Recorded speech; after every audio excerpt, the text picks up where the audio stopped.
How did you sleep last night? I had a great night's sleep, but when I woke up I thought what a powerful effect a great night's sleep has on your metabolism, and I wanted to share with you some ideas about how to get a better night's sleep. Now my idea of a great night's sleep is one in which you sleep soundly and wake fully refreshed and full of energy.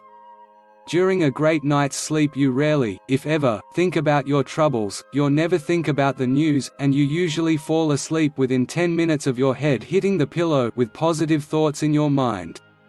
Also, a key factor in determining if you had a great night's sleep is if you dream positive or fun dreams. Because if your night full of bad or stressful dreams, then you're most certainly tossing and turning throughout the night and not getting a restful sleep. Why is it so important to get quality sleep each and every night? Your body and your mind break down and get worn out from stress during the day. The only time that your body and your mind repair themselves and rejuvenate is when you're sleeping. But it's important to note here that restful sleep is the key. Tossing and turning all night or waking up every few hours is not considered restful sleep.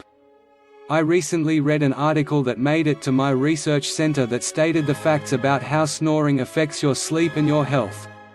People who snore tend to disrupt their sleep, on average, 300 times each night. Now that's not a restful night's sleep. Now think about it this way for a moment: if you've been under stress lately, or if your mattress sucks, or if you just plain haven't been able to sleep well for the past few weeks or months, then you haven't given your brain or your body the time it needs to repair itself. So you actually start each and every day a little bit less focused and less metabolically healthy than the previous day. Don't try to catch up on your sleep. Your body and your mind need a regular sleeping pattern to repair and rejuvenate. Without it, you're actually deteriorating yourself rather than re-energizing yourself. So what's considered enough sleep? Generally speaking, everyone should strive to get 8 hours of restful sleep.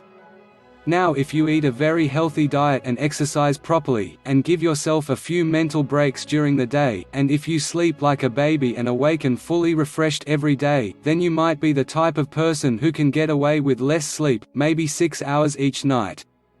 On the other hand, if you experience extraordinary amounts of stress each day, mental or physical, then you'll need more than 8 hours. A marathon runner, for example, tends to put her body through a lot of stress each day. That person needs more than just 8 hours because their body needs more repair time than normal. The same holds true for the person going through massive mental stress as well. So what can you do to help facilitate a better night's sleep for yourself and those around you?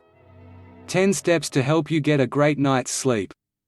1. Make a list of what you need to do the next day, write it all down and keep that paper and pen near your bedside in case you think of anything else you need to do.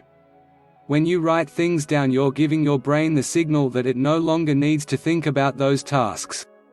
2. Don't watch television or listen to the radio, especially the news, before retiring for the night, and certainly do not fall asleep with the TV or radio on. 3.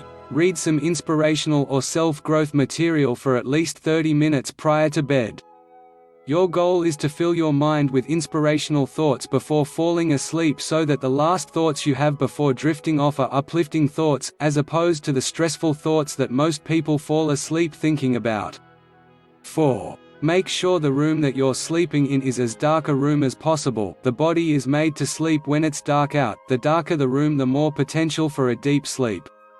5. Make the room as silent as possible, turn off all electric devices and ask others in the house to be as quiet as they can be. 6. Don't eat for at least 3 hours before going to bed. When there's undigested food in the stomach, your body is forced to focus on digesting that food rather than being focused on repairing your body and mind, which is what sleep is all about. The body was designed to digest food best while moving, not while laying down. 7. Try to go to bed at approximately 10 p.m. and awake at approximately 6 a.m. In Ayurvedic medicine, it's believed that there are cycles that are the most conducive for certain activities. Going to bed at 10 p.m. and arising at 6 a.m. appears to allow the body to rest the deepest, rejuvenate the most, and give the person the most energy throughout the day. 8. Don't take drugs or vitamins, herbs that are supposed to help you sleep, unless required by your physician. Most of these artificial sleeping aids do nothing more than deaden your senses. The goal of sleep is to give your body the time and means to repair itself and prepare for the coming day. When you drug yourself to sleep, every system in your body is slowed down, including all those systems that are responsible for repairing you. 9.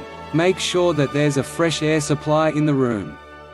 The air indoors is said to be some of the most toxic air around. When you sleep, you're only able to breathe in the air that surrounds you in your enclosed bedroom. Try opening a window. The fresh air that comes in while you sleep will help your body repair itself because you'll have access to cleaner, more oxygenated air. 10. During the day, do 60 minutes of mild exercise. If you don't have time to do 60 minutes in a row, then break it up into 2 to 30-minute sessions, or 3 to 20-minute session, or 6 to 10-minute sessions. Just get a full 60 minutes in. The best exercise when talking about general health and preparing your body for a great night's sleep is walking. I wish you the best night's